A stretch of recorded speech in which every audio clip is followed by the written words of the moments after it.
안녕하세요, 여러분. 보건의료행정학과 병리학 담당 교수 용왕식입니다. 반갑습니다. 병리학의 영역, 오늘 이제 첫 번째 장으로서 강의를 시작하도록 하겠습니다. 여러분들 그 병리학에 대해서 얘기를 좀 들어본 학생들이 있는가 모르겠는데요. 병리학이라고 하는 것은 질병 및 병적 상태의 본질에 대해서 연구하는 의학의 한 분야입니다. 그래서 우리가 보건의료 행정을 하면서 꼭 필요한 그러한 과목입니다. 그래서 질병의 원인과 발생 기전, 또 질병의 경과, 또 죽음이라고 하는 일련의 과정과 질병의 그 성질을 연구하는 학문이라고 볼 수가 있겠습니다. 그래서 진단과 치료는 이러한 병리학을 기초로 해서 이루어진다라고 하는 것을 여러분들 꼭 기억을 해주시면 감사하겠습니다. 최근 그 질병 치료에 있어서 가장 요구되는 것은 질병에 걸린 사람을 전인적으로 받아들이게 되면서 지금까지 축적되어 온 질병에 대한 지식이나 즉 근거 중심 의료나 간호, 돌봄을 전인적으로 실천하는 것입니다. 질병의 원인이나 발생 기전 또는 치료의 유효성 등에 대해서 과학적 근거가 있는 정보들을 모아 정리해서 학습할 필요가 있습니다. 다음은 이제 질병의 원인과 회복력에 대해서 알아보겠습니다. 질병의 환경을 바꾸려고 하는 요인, 즉 미생물이나 바이러스, 화학물질 등은 신체의 통합성을 위협해서 개개인의 건강과 생존에 유해한 영향을 줌으로써 일반적으로 유해 자극이라고 부르기도 합니다. 유사한 용어에 스트레스라는 말이 있는데 이것은 신체가 직면하고 있는 유해 자극과 그에 대응하여 작용하는 신체 반응이라는 의미로 사용되고 있습니다. 우리 신체는 일상적으로 많은 유해 자극에 의해 교란되고 있지만 이에 대응하여 건강을 유지할 수 있는 이유는 외부의 다양한 변화에도 불구하고 내부 환경을 한결같이 유지하는 기전을 신체가 가지고 있기 때문입니다. 요즘 코로나 바이러스가 한창 그 유행을 하고 있습니다만 이러한 부분도 우리 체내에 면역력을 잘 갖추게 되면은 대항 요건을 갖추고 있다. 그렇게 우리가 볼 수 있기 때문입니다.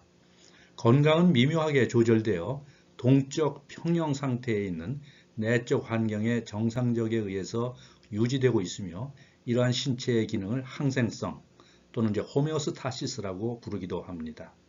일상적으로 겪게 되는 여러 가지 자극이나 스트레스에 대해서 항상성을 유지하도록 반응해서 일시적 또는 부분적으로 변화가 일어나도록 곧바로 안전된 상태로 돌아오도록 시스템이 갖춰져 있습니다. 인체라고 하는 것은 굉장히 교모하게 그렇게 구성이 되어 있습니다. 내부 환경의 항상성 유지에는 콩팥, 우리가 신장이라고 부릅니다만은 이에 대한 혈장의 어떤 정화라든가 또 체내 수분 양이라든가 이런 부분들을 조절을 하게 되고 또는 이제 허파나 가스 교환에 의한 pH, 우리가 산도라고 얘기합니다만 이런 거를 조절을 하도록 되어 있습니다.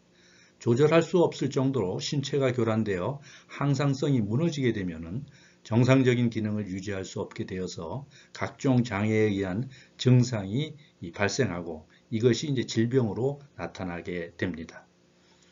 신체의 항상성을 파괴하고 질병을 일으키는 원인이 되는 것을 우리가 병인이다. 그래서 이거를 에티올로지다 이렇게 얘기를 하고 있습니다. 다음은 두 번째로 우리 개인차와 개인의 반응에 대해서 알아보도록 하겠습니다.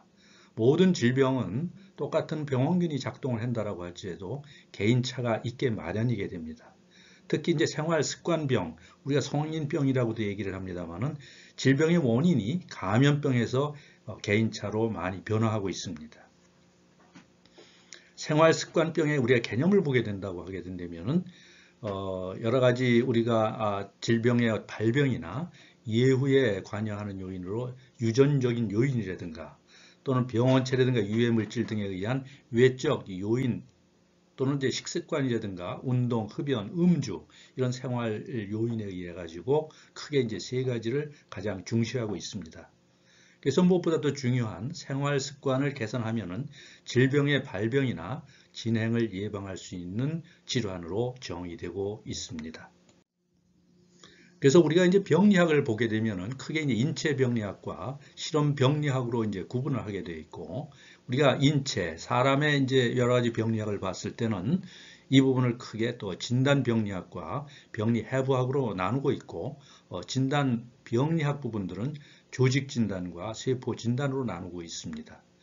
그래서 우리가 임상의학실에 가게 되면 우리가 병원에 진단 방사선거라고 있는데, 여기에서 조직을 떼어서 여러 가지 그 검사를 하는 부분과 또 세포를 어떤 배양을 해서 진단을 하는 그런 방법들을 우리가 공부하게 됩니다.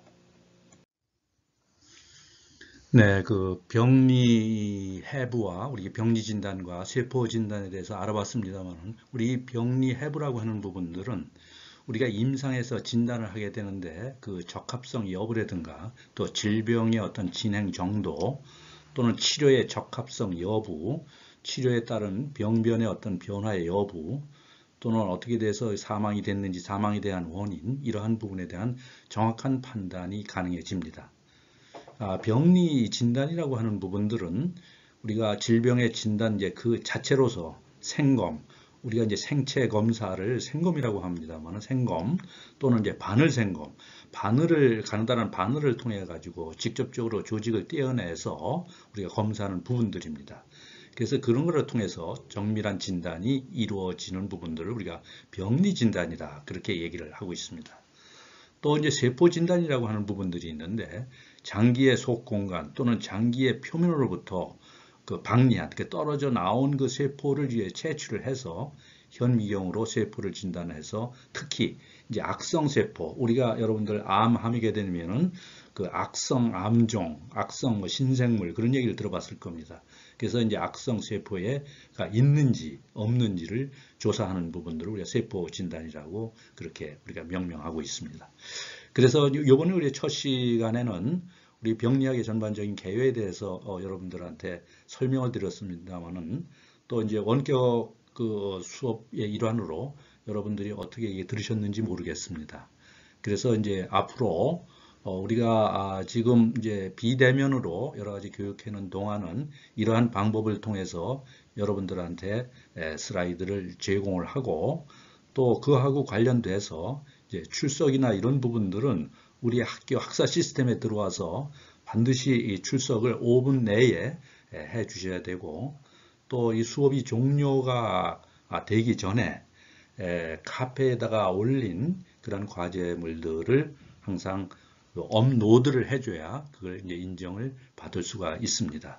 여러분들 지금 우리가 얼굴을 보지 못하고 이렇게 강의를 하고 있습니다만은, 여러분들은 미리 그 해당되는 강의 계획서에 따라 가지고 미리 그 예습을 하는 습관들이 아주 중요하게 됩니다.